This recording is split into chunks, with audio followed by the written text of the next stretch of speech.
बच्चों हमारा चल रहा है अध्याय 2 और विभव कंप्लीट करने के बाद हमने संधारित्र और धारिता के बारे में भी लास्ट वीडियो में देख लिया था कि संधारित्र क्या होता है, धारिता क्या होती है। वहाँ हमने देखा था संधारित्र एक ऐसी युक्ति थी, ऐसा यंत्र था जिसके अंदर क्या था, ऊर्जा संचित रहती थी। और धारिता क्या होती है, कैपेसिटी होती है, उसकी क्षमता होती है, जितनी ऊर्जा अपने अंदर क्या कर सकता है वो संचित कर सकता है, उसको हमने धारिता कहा था। संधारित्र के मैंने प्रकार के बारे में बताया था। उन्हीं प्रकारों में से एक प्रकार आज देखते हैं जो कि अपने एनसीईआरटी बुक में है, समांतर पट्टिका संधारित्र। आज चर्चा करते हैं कि समांतर पट्टिका संधारित्र होता क्या है। वैसे तो नाम से आप समझ गए होंगे, समांतर पट्टिका यानी प्लेट और संधारित्र यहाँ पे क्या होंगी, पट्टिका यानी प्लेट होगी, समांतर प्लेटें होंगी, आपस में रखी होंगी, ऐसा कोई संधारित्र बना होगा। जिसके नाम से देखें तो बिल्कुल सही सोच रहे हो, ऐसा ही होता है। हमारे पास क्या होता है, समांतर प्लेट संधारित्र बोल रहे हैं या पट्टिका संधारित्र बोल रहे हैं, एक ही बात है। तो इसमें क्या होता है, दो समांतर प्लेटें बनी होती हैं, ठीक है, दो समांतर प्लेटें होती हैं, समान आकृति और समान क्षेत्रफल की होती हैं, ठीक है। आकृति कैसी होती है, समान होती है, क्षेत्रफल भी क्या होता है, समान होता है। आयताकार मान लेते हैं, आयताकार प्लेट होती है वहाँ पे। यहाँ पे जब आयताकार प्लेट होती है, एक पे तो हम प्लस क्यू आवेश रखते हैं, एक पे क्या होता है, प्लस क्यू आवेश होता है और ये चार्ज है। जैसे इसके सामने हम क्या करते हैं, दूसरी पट्टिका लेके आते हैं, बताया था आपको, सिद्धांत बताया था। जैसे अब इसकी दूसरी पट्टिका लेके आते हो तो यहाँ पे क्या होता है, इसके कारण माइनस तो इधर आ जाते हैं, प्लस उस पे होता है ना। माइनस इस साइड आ जाएगा, प्लस उस साइड हो जाएगा। कैसे होता है, इसमें जो मुक्त इलेक्ट्रॉन हैं, मुक्त इलेक्ट्रॉन क्या होते हैं, इस ओर आकर्षित होने लग जाते हैं और धनायन इसकी वजह से क्या होते हैं, प्रतिकर्षित होने लग जाता है। इससे क्या हुआ था, ऐसा करने से क्या होता, कुछ विभव में कमी आई थी। कुछ विभव में क्या थी, कमी आई थी। हम जानते हैं विभव में कमी आने से क्या हुआ था, कैपेसिटी बढ़ी थी, धारिता का मान बढ़ गया था। फिर हमारे पास यहाँ पे कुछ प्लस आवेश भी थे, आपने ये देखा था, यहाँ पे क्या थे, ये प्लस आवेश भी थे। इन प्लस आवेशों को और हटाना चाहते थे, तो इन प्लस आवेशों को जो कि क्या हो रहे हैं, इससे प्रतिकर्षित हो रहे हैं, इनको हमने क्या किया था, अर्थिंग कर दिया। हमने क्या किया, अर्थिंग कर दिया।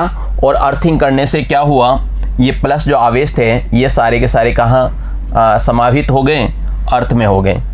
ये अपने को पता था भाई, इलेक्ट्रॉन इसमें से आए और प्लस को क्या किया, निरस्त करते हुए चले गए। इससे क्या हो गई, विभव और ज़्यादा कम हो गया। विभव और ज़्यादा कम हो गया तो धारिता बढ़ गई। ये चीज़ हमने पहले पढ़ लिया। ये संधारित्र का क्या था, सिद्धांत भी था और ये समांतर प्लेट की कहानी भी है पूरी की पूरी। तो ये चीज़ें अपने को यहाँ भी लिखनी है, ठीक है। तो आप सबसे पहले क्या करेंगे, कॉपी और पेन लेके बैठे होंगे, बैठे हैं सभी आप, सबने आप कॉपी पेन लेके बैठे हो। तो आप क्या करें, पहले तो चित्र बनाना है। हमें दो प्लेट बनानी है, इस पे प्लस और इस पे क्या है, माइनस। इसको प्लस क्यों आवेश दिया गया, इसको माइनस क्यों आवेश दिया हुआ है। ये क्या है, प्लस सिग्मा और माइनस सिग्मा पृष्ठ आवेश घनत्व है ना। एकांक क्षेत्रफल पर जितने क्या हो आवेश आ रहे हैं उसको हमने पृष्ठ आवेश घनत्व, इसमें तो धनात्मक सिग्मा हो गया और इसमें क्या हो गया, ऋणात्मक सिग्मा हो गया। हमने माना यहाँ पे जो मेरे पास पट्टी है उसका एरिया मान लिया, कितना मान लिया, क्षेत्रफल ए मान लिया। क्लियर, ये बात आप सबके समझ में आ गई होगी। चलिए इस चीज़ को लिख भी सकते हैं आप कॉपी में। जब परीक्षा में पूछा जाता है कि समांतर प्लेट संधारित्र की बनावट, कार्य प्रणाली, सूत्र, सिद्धांत को प्रतिपादित कीजिए, तो वहाँ पे आपको क्या करना है, चित्र बनाना है। ये चित्र बनाएंगे पूरा और चित्र बनाने के बाद उसकी सारी प्रणालियाँ भी लिखेंगे। तो आप ये लिख सकते हैं कि यदि परिमाण में समान और प्रकृति में विपरीत आवेश है ना, आवेशित दो समान क्षेत्रफल व ज्यामिति की धातु प्लेटें परस्पर कितनी दूरी पे हैं, अल्प दूरी पे है। डी माना था मैंने दूरी, चित्र में आपको बता रखा है, देखो ये दूरी कितनी है, डी है। ये क्या है, इसकी लंबाई इसका क्षेत्रफल की तुलना में बहुत कम है। ये जो डी है ना अपना, क्षेत्रफल की तुलना में बहुत कम है, ये ध्यान रखना, समझिए बात को। और एक दूसरे के क्या रखी हुई है, एक दूसरे के समांतर रखी गई है। अगर ऐसी कोई युक्ति है, ऐसी कोई व्यवस्था है, तो यह व्यवस्था क्या कहलाती है, समांतर प्लेट संधारित्र कहलाती है। तो ये आपकी डेफिनेशन हो गई, बनावट हो गई, ठीक है। क्या हो गया, परिमाण में समान, प्रकृति में विपरीत आवेश से आवेशित दो समान क्षेत्रफल व ज्यामिति, ज्यामिति का मतलब है एक जैसी आकृति के। कैसे होनी चाहिए, धातु के प्लेट, धातु के प्लेट का मतलब चालक प्लेट है ना, चालक भी लिख सकते हैं। कहाँ रखना चाहिए, एक दूसरे से बहुत ही कम दूरी पे। दूरी क्या होनी चाहिए, बहुत ही कम होनी चाहिए। और क्या होना चाहिए, दूरी तो कम होनी चाहिए, साथ में क्या होनी चाहिए, समांतर रखी होनी चाहिए। और ये व्यवस्था क्या कहलाती है, ये व्यवस्था समांतर प्लेट संधारित्र कहलाती है। क्लियर यहाँ से। अब इसके बारे में बता दें कि इसमें जो दूसरी प्लेट का संबंध क्या होता है, पृथ्वी से कर दिया जाता है। पृथ्वी को आप क्या लिख सकते हैं, भू संपर्कित भी कर सकते हैं। यहाँ पे लिख सकते हैं कि दूसरी प्लेट का संबंध क्या करते हैं, हम भू संपर्कित कर देते हैं। पृथ्वी से संबंध करने का मतलब ये भू से संपर्क में लाना, भू संपर्कित, अर्थिंग या ग्राउंडेड कर देते हैं। ऐसा करने से क्या फायदा होता है, ऐसा करने से ये फायदा होता है कि इसके बाहरी पृष्ठ में जो धन आवेश है वह कहाँ जाता है, भूमि में चला जाता है। ध्यान देना, धन आवेश क्या होगा, भूमि में जाता तो नहीं है, ऋण आवेश जरूर इधर उधर चलते हैं। भूमि से क्या होता है, ऋण आवेश आता है और धन आवेश को क्या करता है, समाप्त कर देता है, उसको निरस्त कर देता है। हालांकि बोलचाल की भाषा में तो ये लिखेंगे धन आवेश क्या होता है, भूमि में चला जाता है, क्योंकि वहाँ से धन आवेश क्या हो गया, समाप्त हो गया, हट गया, ठीक है, गायब हो गया। अब अपन क्या करें, मान लें संधारित्र की जो दोनों प्लेटें हैं उनका क्षेत्रफल कितना मान लें, ए। हमने जो प्लेट है उनका क्षेत्रफल क्या मान लिया, ए। और जो उन पे उपस्थित आवेश है, एक पे हमने क्यू मान लिया और दूसरे पे क्या कर लिया, माइनस क्यू माना। ठीक है, पहले पे क्यू मान लिया और दूसरे पे हमने क्या किया, माइनस क्यू माना। और ऐसे ही क्या करें आप, आवेश घनत्व और देख लें, आवेश घनत्व प्लस सिग्मा और माइनस सिग्मा है। और उनके मध्य की जो दूरी है, दोनों प्लेट रखे हुए हैं, उनके मध्य की दूरी कितनी मान ली, डी मान ली, जो कि क्या है, बहुत ही छोटा है। डी क्या है, डिस्टेंस क्या है, बहुत ही क्या है, छोटा है, अत्यल्प है। तो ये लिख देंगे जो इनके आकार की तुलना में क्या है, अति अल्प है। जो आकार है उसकी तुलना में बहुत ही छोटा है, यानी समांतर प्लेट की जो लंबाई है ना, उसकी तुलना में बहुत ही क्या है, ये छोटा है। समझ गए बात को। ये चीज़ें हमने चित्र भी बना रखा है और चित्र के हिसाब से ये चीज़ें हमने लिख दिया। अब बात करते हैं कि वहाँ पे क्या होगा, एक तरफ तो प्लस आ गया और एक तरफ क्या है, माइनस है। देख रहे हो वहाँ पे, यहाँ पे जो प्लेट है अपने पास, ये देखिए, ये प्लस है इसके पास, है ना, और इसके पास क्या है, माइनस है। तो सीधी सी बात है, क्या होगा अपने पास, क्या होगा, विद्युत क्षेत्र आ जाएगा। अपने पास क्या होगा, विद्युत क्षेत्र आ जाएगा ई।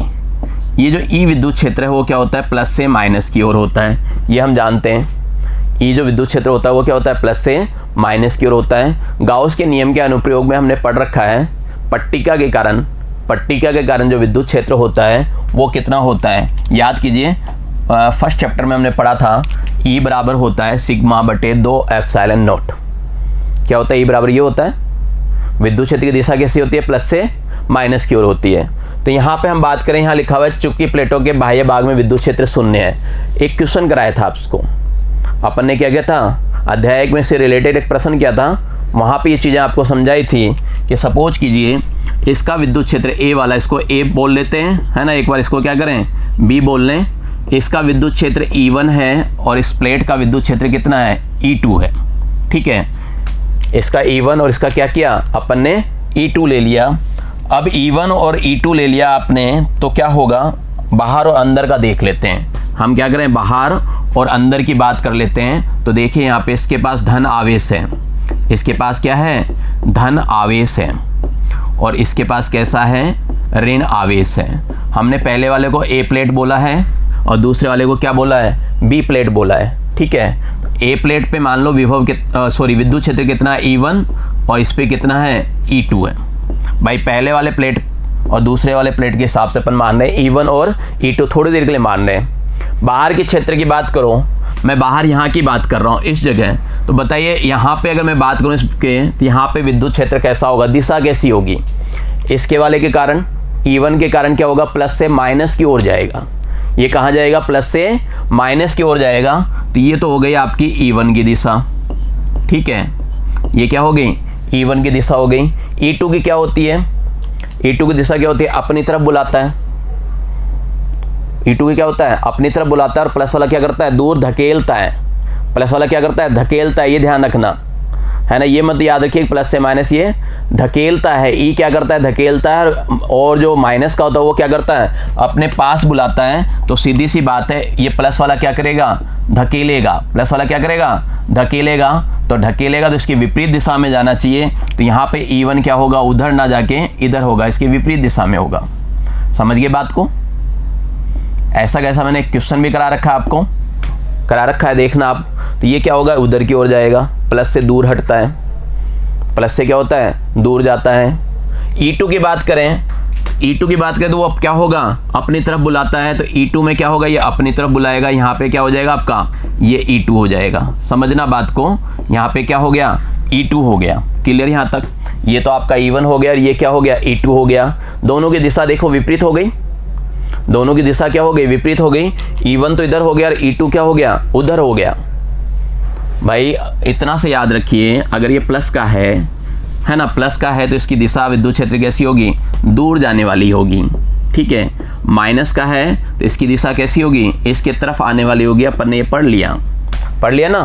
तो यहाँ पे ये प्लस का है तो इसलिए इसकी दिशा दूर जा रही है, तो ये E1 इधर हो गया, ठीक है। ये E1 क्या हो गया, इधर हो गया और E2 इधर हो गया। इस E1 को यहाँ लिख लेते हैं तो आपको और समझ में आ जाएगा। ये E1 है, ये अपने पास क्या है, E1 है। तो यहाँ पे जो परिणामी विद्युत क्षेत्र निकालोगे बाह्य का अगर हम परिणामी विद्युत क्षेत्र निकालें, है ना, तो बाह्य का निकालोगे, यानी आउट लिख दो यहाँ पे, E आउट क्या होगा, दोनों की दिशाएं विपरीत हैं तो घटाना पड़ेगा। E1 माइनस क्या होगा, E2 होगा, दोनों की दिशाएं क्या है, विपरीत है, घट जाएंगे। E1 माइनस E2, E1 का मान अभी आपको बताया यहाँ पे, E1 का मान कितना है, सिग्मा बटे 2 एप्सिलॉन नोट। तो यहाँ पे अपन ने लग दिया सिग्मा बटे 2 एप्सिलॉन नोट, और E2 का मान भी यही है, सिग्मा बटे 2 एप्सिलॉन नोट। वहाँ माइनस जो लिखा हुआ है ना, वो तो दिशा के हिसाब से रखा हुआ है, वो क्या है, दिशा के हिसाब से। यहाँ तो हम क्या करेंगे, परिमाण रखेंगे। तो जब मैं यहाँ परिमाण रखता हूँ तो E आउट बाहर का जो है क्षेत्र, यहाँ पे ये वाला फर्स्ट वाला, वहाँ पे देखिए मान कितना आ गया, 0 आ गया। यहाँ पे मान कितना आ गया, 0 आ गया। अभी E आउट तो इधर भी हो सकता है ना, तो उस साइड भी देखते हैं। तो इस साइड देखें, ये माइनस वाला है, E2 क्या है, माइनस वाला है ना। माइनस वाले के होने की वजह से किधर होगी इसकी दिशा, मैंने बताया माइनस वाला है तो अपनी तरफ बुलाएगा। तो यहाँ पे क्या होगा, E2 की दिशा ये होगी, E2 की दिशा क्या होगी, ये होगी। E1 जो आ रहा है प्लस के कारण, प्लस वाले की दिशा कैसी होगी, तो प्लस वाले की दिशा ऐसी होगी, ठीक है। प्लस वाले की दिशा कैसी होगी, ऐसी होगी। तो आप देख रहे हो यहाँ पे E2 और E1 की दिशा फिर से क्या हो गया, विपरीत हो गया। तो यहाँ पे भी क्या होगा, जो E आएगा आपका E1 माइनस E2 होगा, और वही पहले वाले की तरह जो है आपका ये मान क्या हो जाएगा, 0 हो जाएगा। ये आ गया सिग्मा बटे 2 एप्सिलॉन नोट, और इसका मान क्या आ गया, 0 आ गया। समझ गए बात को? यानी बाहर इधर भी 0 हो रहा है और इधर भी क्या हो रहा है, 0 हो रहा है। अंदर की बात करूं मैं कि अंदर कैसा होगा, अंदर की तरफ देखिए, मान लो यहाँ पे बात कर रहे हैं, ये प्लस का है ना, ये मान लो यहाँ पे प्लस का है, तो ये तो इधर ही जाएगा, दूर भागेगा इससे। तो ये तो क्या हो गया, E1 की डायरेक्शन आ गई, ये क्या हो गया, E1 की डायरेक्शन आ गई। और ये माइनस का है, माइनस वाला क्या करता है, अपनी तरफ ही बुलाता है। तो ये किसकी डायरेक्शन आ गई, E2 की डायरेक्शन आ गई।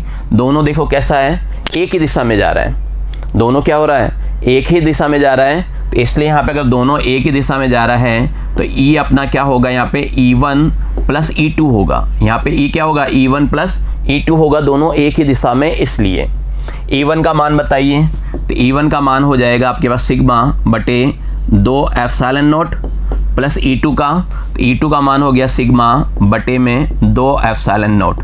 जोड़ लेंगे, देखो सिग्मा बटा 2 है, सिग्मा बटा 2 है, 1 हो जाएगा। तो जब इसको आप जोड़ते हैं तो E का मान आता है सिग्मा बटा एप्सिलॉन नोट।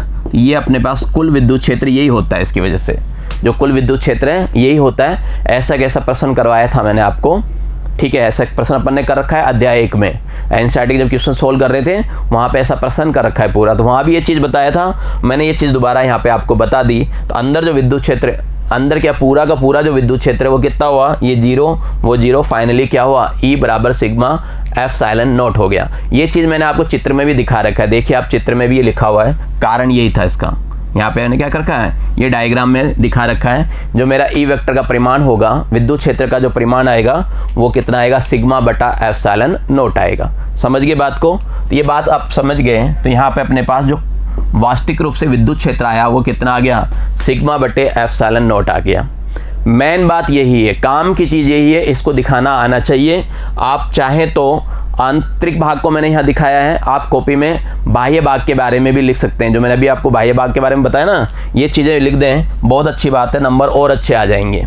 ये चीज़ें भी लिखेंगे आप, इससे क्या होंगे, आपके मार्क्स और ज़्यादा आ जाएंगे। तो फाइनली हमने देखा E बराबर आ गया सिग्मा बटे एप्सिलॉन नोट। E कितना आ गया, सिग्मा बटे एप्सिलॉन नोट आ गया। यहाँ तक आप लोगों को किसी को भी कोई प्रॉब्लम नहीं है।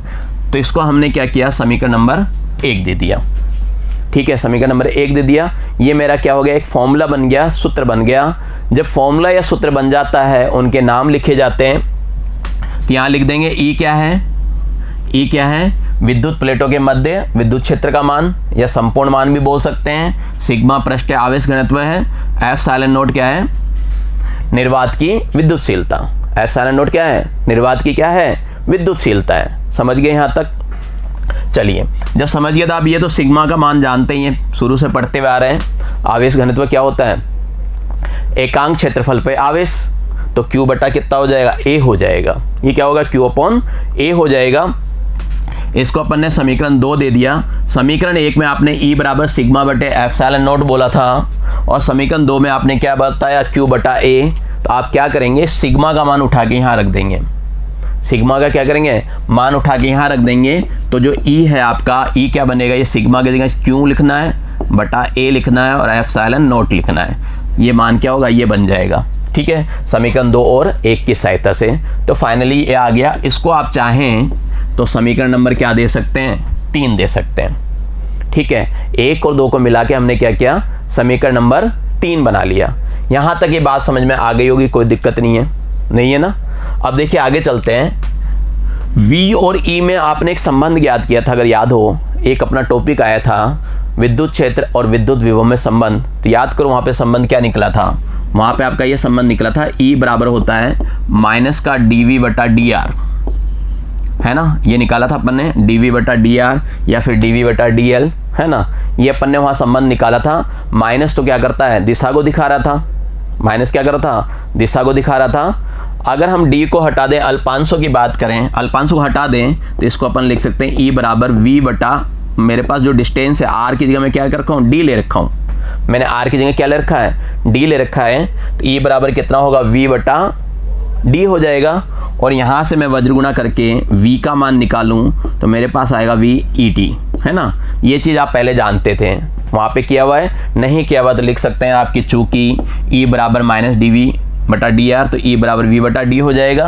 dV की जगह हमने V ले रखा है और dr की जगह क्या ले रखा है, d ले रखा है। इस प्रकार ये चौथा समीकरण आ जाएगा। अगर आपको याद नहीं भी है तो भी आप यूँ लिख सकते हैं। मेरा 4th इक्वेशन आ गया, V बराबर ED।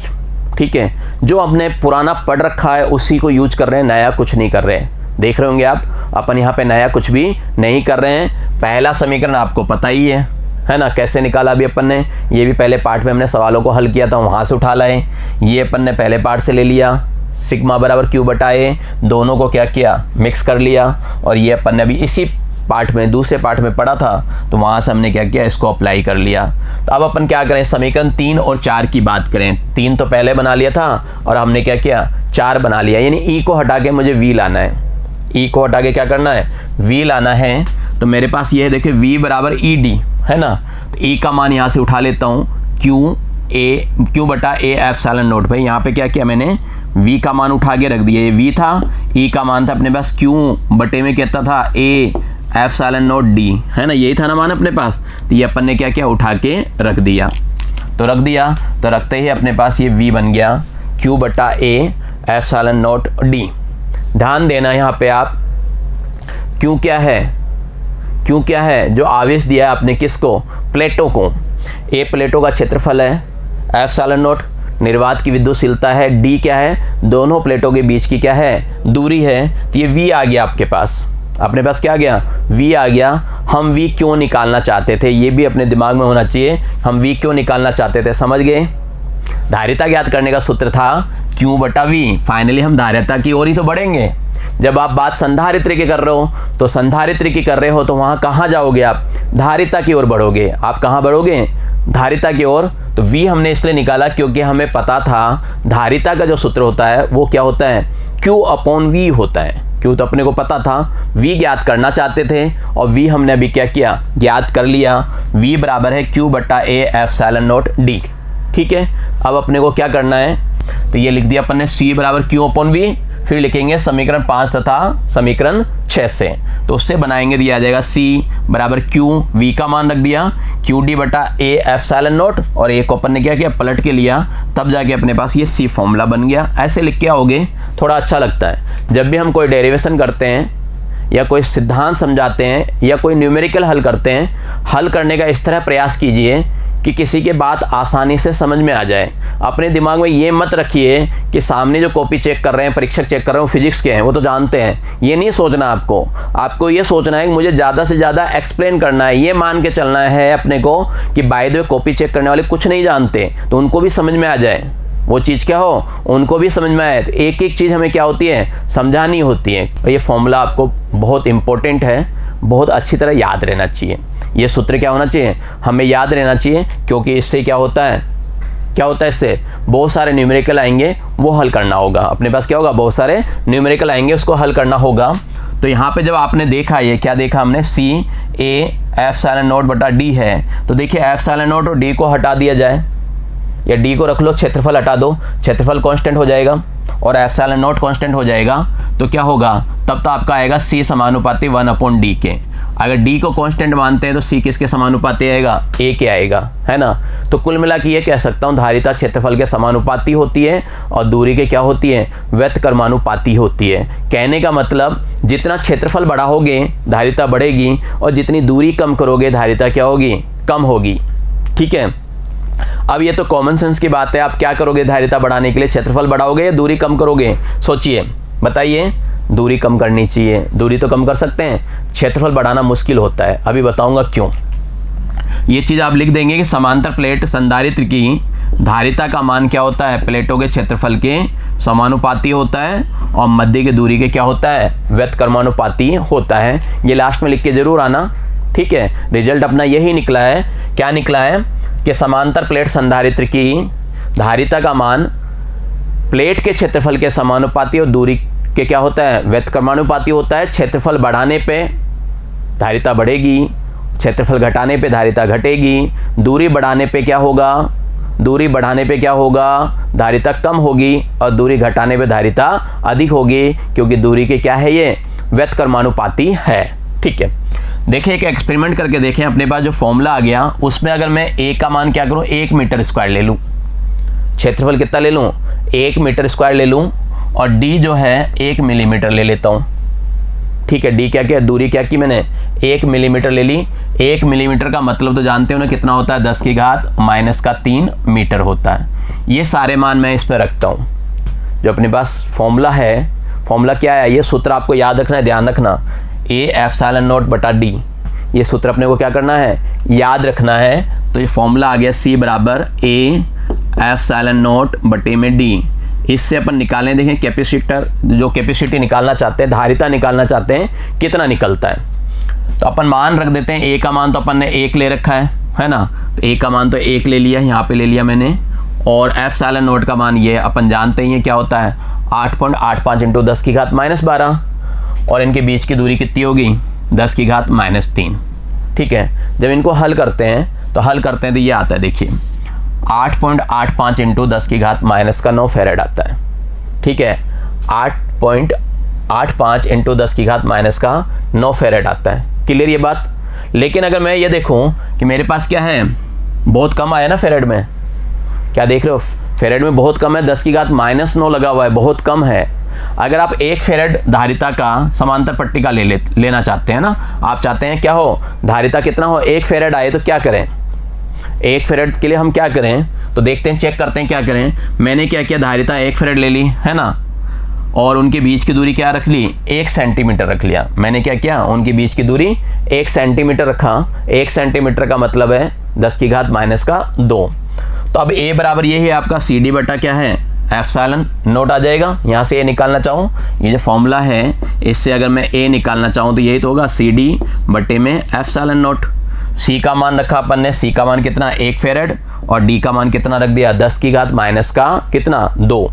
नीचे f/0 का मान रख दिया।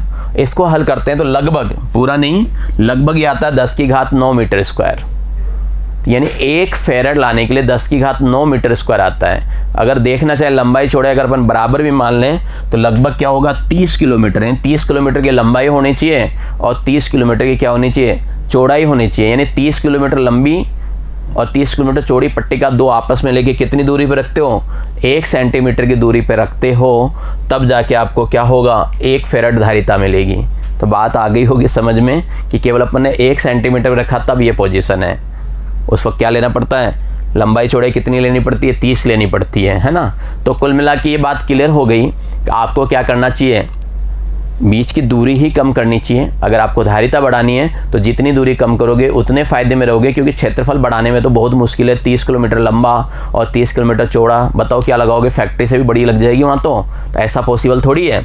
ठीक है, ये बात ध्यान रखना क्या कि स्पष्ट है कि समांतर प्लेट संधारित्र, क्या स्पष्ट हो गया आपके पास, समांतर प्लेट संधारित्र की धारिता चालक पृष्ठ के आकार को बढ़ाकर बढ़ाई जा सकती है, तो समझ गए है ना। लेकिन ये बात भी ध्यान रखना क्या, आकार बढ़ाना सभी जगह क्या होता है, सुविधाजनक नहीं होता है। जब आकार बढ़ाना सुविधाजनक नहीं है तो आप क्या करेंगे, उसकी दूरी कम करेंगे। तो ये चीज़ भी लिख के आ जाना। अतः समांतर प्लेट संधारित्र की धारिता बढ़ाने के लिए चालक प्लेटों का क्या करना चाहिए, आकार बढ़ाने के बजाय पृष्ठों के मध्य की दूरी को क्या कर देना चाहिए, कम करना ज़्यादा प्रभावी है ना, कम कर देना चाहिए। दूरी कम करिए, ज़्यादा ठीक है। आप क्या करें, आकार ना बढ़ाएं। हर जगह संभव नहीं है ना, 30 किलोमीटर लंबी और 30 किलोमीटर चौड़ी कहाँ से लाओगे आप इतना बड़ा प्लेट, है ना। तो ये पॉसिबल ही नहीं है ना। तो अपने को क्या करना चाहिए, आकार बढ़ाने के बजाय किस पे सोचना चाहिए, उनके मध्य की दूरी कम करने पे सोचनी चाहिए। ठीक है, चलिए अगला हेडिंग डालिएगा आप, उपांत प्रभाव क्या होता है। एक प्रभाव होता है उपांत, ये क्या चीज़ है।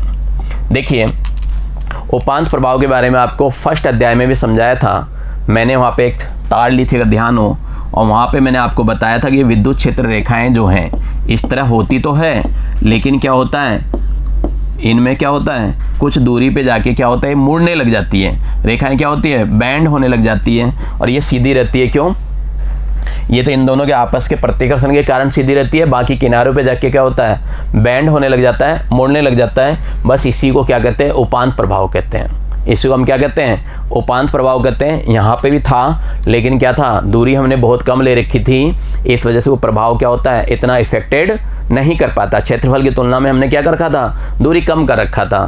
तो ये अगर आपसे पूछ लिया जाए कि उपांत प्रभाव क्या है, तो आप लिख सकते हैं कि प्लेटों के किनारों पर पृष्ठ आवेश घनत्व अधिक होने के कारण विद्युत बल रेखाएं क्या करती है, परस्पर प्रतिकर्षित होकर वक्रीय हो जाती है और विद्युत क्षेत्र असमान हो जाता है। पहले तो समान था, लेकिन बाद में क्या हो जाता है, असमान हो जाता है। इस प्रभाव को क्या कहते हैं, उपांत प्रभाव कहते हैं। इस प्रभाव को हम क्या कहते हैं, उपांत प्रभाव कहते हैं। ठीक है, किसके कारण हो गया, आवेश घनत्व अधिक होने के कारण। किनारों पे क्या होता है, एक समान आवेश नहीं रह पाता है, इस कारण वहाँ पे विद्युत बल रेखाएं क्या होती है, वक्रीय हो जाती है। और ये वक्र विद्युत बल रेखाएं होने के कारण इसका क्या नाम दिया गया, उपांत प्रभाव। समझ गए बात को, उपांत प्रभाव समझ में आ गया। अब चर्चा करते हैं कि समांतर जो प्लेट है, अगर उसके मध्य हम क्या करें, पराविद्युत माध्यम भर दें, है ना, तो क्या होगा, डाइइलेक्ट्रिक रख दें तो क्या होगा।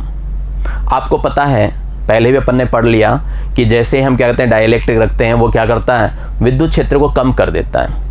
विद्युत क्षेत्र को क्या कर देता है, कम कर देता है। वहाँ बताया था विद्युत क्षेत्र कैसे कम होता है, अपन ने देखा था। वहाँ पे क्या होता है, ये किनारों पे प्लस और माइनस रह गए थे, बीच वाले क्या हो गए थे, कट गए थे।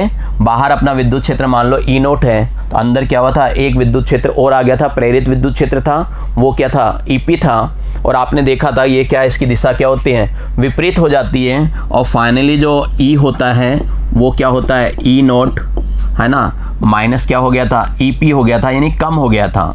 पराविद्युत माध्यम क्या करता है, विद्युत क्षेत्र की तीव्रता को कम करने का कार्य करता है। तो यहाँ पे देखें संधारित्र, अगर आपके पास धारिता पे पराविद्युत का प्रभाव क्या होगा, ये देखें। यानी कहने का मतलब ये है कि समांतर प्लेट संधारित्र की धारिता, जबकि प्लेटों के मध्य क्या हो, पराविद्युत पदार्थ पूर्णतः भरा हो, पूरे के पूरे क्या हो, पराविद्युत पदार्थ भरा हुआ है। ठीक है, तो चलिए देख लेते हैं क्या होगा।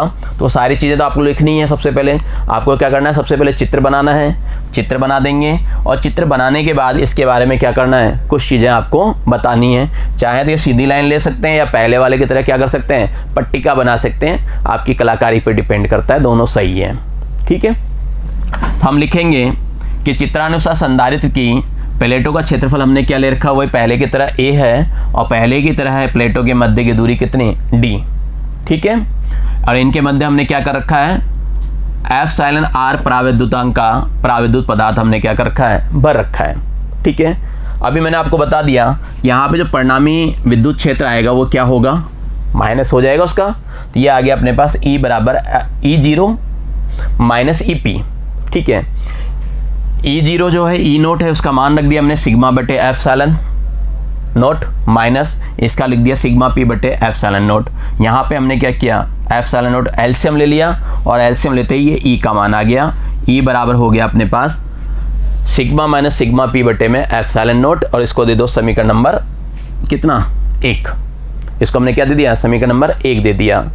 देखिए परावैद्युतांक की परिभाषा से, परावैद्युतांक के बारे में आप जानते हो, विद्युत क्षेत्र में अपन ने रिलेशन निकाला था, पहले अध्याय में पढ़ा था, और वहाँ हमने आपको बताया था जो E होता है वो क्या होता है, E0 बटे में एप्सिलॉन R होता है। E0 का मान रख दीजिए, आपको E0 का मान बताया गया, देखिए यहाँ पे E0 का मान है सिग्मा बटे एप्सिलॉन नोट, तो मैंने क्या किया, इसकी जगह सिग्मा बटे एप्सिलॉन नोट रख दिया। ठीक है, तो कुल मिला के मेरे पास E आ गया, इसको मैं समीकरण नंबर 2 देता हूँ। E बराबर सिग्मा बटे एप्सिलॉन नोट और एप्सिलॉन R आ गया। क्लियर यहाँ तक? अपन ने भी थोड़ी देर पहले ये भी देख लिया कि V बराबर क्या होता है, ED होता है, बताया आपको भाई विद्युत क्षेत्र विद्युत विभव में वो जो क्या रिलेशन बताया था आपको, तो वहाँ से ले लिया अपन ने। ये अपने को पता है कि E बराबर होता है माइनस का dV/dr, इसी से मैंने इस चीज़ को अभी थोड़ी देर पहले ही बताया था, तो वो ले लिया। तो V बराबर ED, E का मान रख दीजिए, E का मान ये रहा भाई, समीकरण 2 में E का मान है ना, ये रख दिया अपन ने सिग्मा बटे एप्सिलॉन नोट एप्सिलॉन R और D, इसको दे दीजिए आप समीकरण नंबर 3। ठीक है, अब अपने को क्या करना है, सिग्मा का मान अपन जानते हैं, ये वाला सिग्मा जो है इसका मान जानते हैं Q/A होता है, इसका मान क्या होता है, Q/A होता है। अब क्या करूँगा मैं, यहाँ पे इसका मान रख दूंगा, तो इसका मान रखूँगा तो अपने पास मान रखते ही E बराबर जो है वो आ जाएगा Q/A epsilon note epsilon R, इसको दे दिया मैंने समीकरण नंबर 4। इसको क्या दिया, समीकरण नंबर 4। एक तो आप समीकरण नंबर 4 देखिए और एक समीकरण नंबर क्या करें, 3 देखिए। ठीक है, इनको आपस में सही करना है। V बराबर अपने पास था सिग्मा बटे एप्सिलॉन नोट एप्सिलॉन D, और ये अपने पास क्या आ गया, समीकरण 4 आ गया। यहाँ से V निकाल लो, यहाँ से क्या करना है अपने को, V निकाल लेना है। ठीक है, यहाँ से V निकाला तो दोनों समीकरणों से हमें क्या हुआ, V मिल गया। V बराबर ED था ना, इनके मान रख के हमने क्या किया, V निकाल लिया कुल मिला के, तो V आ गया अपने पास Q/A epsilon note epsilon R और D। ठीक है, V क्यों निकाला अपन ने, V क्यों निकाला, क्योंकि हमें क्या करना है, C निकालना है, और C क्या होता है, Q/V होता है। C क्या होता है, Q/V होता है। तो अब मैं क्या करूँगा, V का मान रख दूंगा वही पहले की तरह रख देंगे, पहले की तरह रख दिया तो ये सारे क्या होंगे, कट जाएंगे, वही Q से Q कट जाएगा, सेम वो की वो चीज़ आ जाएगी, और अपने पास ये आएगा A epsilon note epsilon R बटा D। ठीक है, अब देखिए यहाँ पे ये तो पहले ही निकला था, अगर ध्यान हो आपको तो ये निकला था ना पहले अपने पास, ये क्या है, पूर्व की धारिता है ना, तो इसको अपन C0 कह दें तो बच जाता है अपने पास एप्सिलॉन R। तो कुल मिला के क्या हुआ कि जब हमने बीच में कुछ भी नहीं रखा था, परावैद्युतांक नहीं रखा था, और बाद में हमने क्या किया, परावैद्युतांक रख दिया, तो उससे क्या हो गया, ये गुणा हो गया, उससे क्या हो गया, गुणा हो गया, ये रिलेशन आ गया C बराबर C0 एप्सिलॉन R। ठीक है, C0 का मतलब वो अभी थोड़ी देर पहले जो आपने निकाला था निर्वात के लिए, अगर दोनों प्लेटों के मध्य क्या है, निर्वात है, परावैद्युत पदार्थ नहीं रखा हुआ है तब के लिए। तो आप ये कह सकते हैं कि यदि समांतर पट्टिका संधारित्र की प्लेटों के मध्य पूर्ण परावैद्युत पदार्थ भरा हो, है ना, तो क्या होगा, तब संधारित्र की धारिता एप्सिलॉन R गुना बढ़ जाती है ना, इतने गुना क्या होती है, बढ़ जाती है, और विभवांतर क्या होगा, एप्सिलॉन R गुना क्या होती है, कम होती है। ये बात भी ध्यान रखना, विभवांतर तो सीधी सी बात है, धारिता बढ़ेगी तो क्या होगी, विभवांतर कम ही तो होगा, तो ये अपने को याद रखना है। पूरे आर्टिकल में अगर काम की चीज़ देखी जाए तो काम की चीज़ ये है, अगर ये वाला चीज़ हमें याद है, ये हमें याद है तो सारा का सारा हो सकता है, कोई दिक्कत नहीं है, सब अपन आसानी से कर सकते हैं। ये चीज़ अपने को याद होनी चाहिए कि E बराबर Q/A एप्सिलॉन नोट और एप्सिलॉन R होता है। बस इसी का रोल तो क्या है, मैन रोल तो क्या है, इसी का हुआ ना भाई, मैन रोल तो इसी का है, क्योंकि आपने कहा, हमने क्या कहा, E बराबर होता है V/D, है ना, तो V बराबर क्या होता है, ED, है ना, हमने क्या किया, V बराबर ED रख दिया, E का मान आपने जो भी बताया, क्या बताया, E का मान बताया Q, है ना, और बटे में A epsilon note epsilon R और ये आ गया अपने पास डी, ये वी आ गया। ठीक है, अब अपने को क्या चाहिए, अब अपने को क्या चाहिए, सी चाहिए, तो सी क्यू अपन वी से बन ही जाता है। यहाँ से हमने क्या किया, सी बना लिया क्यू अपन वी से, तो वही चीज़ बन गई अपने पास। तो मेन चीज़ यही है, अगर ये चीज़ आपको याद है तो सारा कुछ कह सकते हैं, है ना। ये चीज़ें केवल आपको बताइएगा ऐसा कुछ होता है इसके अंदर।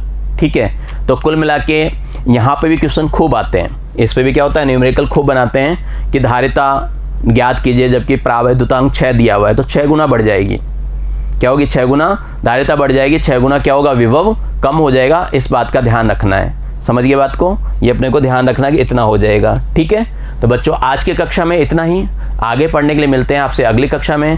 तब तक के लिए धन्यवाद, नमस्कार, आपका दिन मंगलमय हो।